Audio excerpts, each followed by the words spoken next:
are born in a bathroom and in foster care from day one and adopted at age 2. Look, people come from different situations and circumstances. No two people are starting the race in life at the same point, period. So here's the kicker. It's not where you start, it's where you end up. It's not where you begin, it's what do you do in the process of this life to get you to an end where you desire to be. The start is going to be different, so the outcomes are going to be different. We're all unique, but what are you going to do when you have the opportunities to get out there on that track and run the race of life, run the race of money, run the race of relationships? What are you going to do out there? And here's the kicker. We all start the race at a different spot, and we never know when our race is going to end. We don't know when our time is up. So you got to run your race, focus on what you're doing, help those around you who you can help, but run your race. And that brings me to another thing that I've learned in 50 years, and that is you can't blame other people or other circumstances for how you decide to run your race. When you spend energy and time and effort blaming other people and circumstances around you and things you can't control, that's a loser strategy. Taking accountability and personal responsibility, those are your superpower. Because if you don't take responsibility about your race that you're running and you decided to run and you chose to run, when you don't take responsibility for that, you end up weak. You end up powerless. You end up helpless because you're waiting on everything around you to change. But guess what? Everything around you is going to change when you change. Personal responsibility is your superpower. Not taking personal responsibility is your kryptonite, your weakness. Yeah, we can recognize the struggles of things around us and the struggles of people and the circumstances that present themselves in life. We can look at all those things and recognize them, but don't put the blame on them. Look, what happens to you in your life is up to you. What happens to you in your life is your responsibility. It's not a popular thing to say nowadays, because nowadays a lot of people are looking to point the finger other places and other circumstances. Capitalism, inflation, the price of everything is going up. Wages are stagnant. The president did this. The city council did that. My mother raised me this way. My father didn't give me this when I was little. And as a teenager, I didn't have that when I was little. And I grew up in this situation. I grew up in that situation. Look, again, everybody starts at a different place. Everybody has an opportunity, though, to make decisions, make choices, run the race the way they choose to run the race. Slow down, speed up, go fast, go slow. Get this education, don't get that education. Yeah, you're living in this situation, but how do you pull yourself out? Listen, we all have issues. We all have barriers.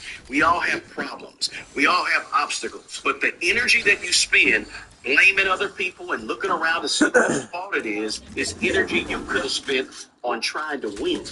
Energy you could have spent on running the race harder or running the race smarter. And another thing that I learned, guys, is that you cannot concern yourself what you see other people doing and what you see other people having. You don't know the story behind their glory. You don't know the pain behind their gain.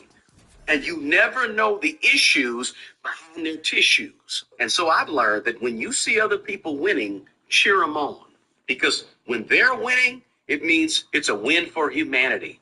When they're losing, it's a loss for humanity, and we're all human. There's enough success out here for everybody. There's enough wealth and joy, fun times, good times, and winning out here for everybody. So I've just over the years developed a more abundant mindset. Ultimately, what I pour into your cup is going to ultimately drip over to my cup. And so there's plenty out here for all of us. Another thing I want to share with you guys, and I just thought about it, but I want to share this with you. Everybody is not going to be interested in your success. The people who you thought would be on your side on the way up the mountain may not be by your side on the way up the mountain. They may be still back in the valley trying to pull you back down the valley with them. Or they may not be supporting you the way you thought they would be supporting you. When you start winning with money or winning with life, some people who you thought were going to show up, they won't show up. They won't be there. They won't congratulate you. They won't give you a good word. They won't pat you on the back. They won't tell you good job. There are people that are around you right now who are secretly hoping and wishing for your downfall.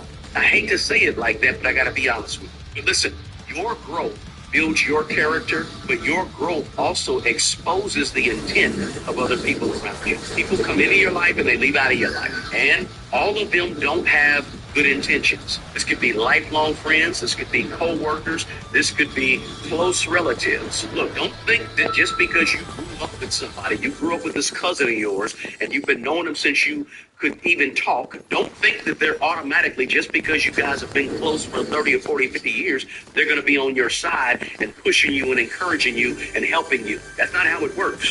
So listen, I just want to share some things that I've picked up and learned along the way about life and about money over the last 50 years. If you found value in this information, do me a small favor and just share it with somebody who you know. Maybe you got a network of people that you talk to and deal with, some friends, or maybe some young people, some older people, whoever. Share this information with somebody.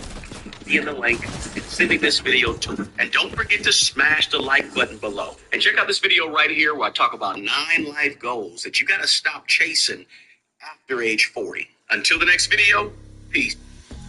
What if I told you she still thinks about you, but she will never reach out? She's watching silently from a distance, checking your stories, scrolling through your profile, lingering on old messages.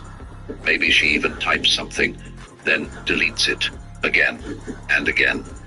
But will she ever send that text? Nope. And here's why. You see, the human mind is a battlefield, a silent war between desire and ego, between emotions and control. And right now, she's trapped in that war. She remembers you. She wants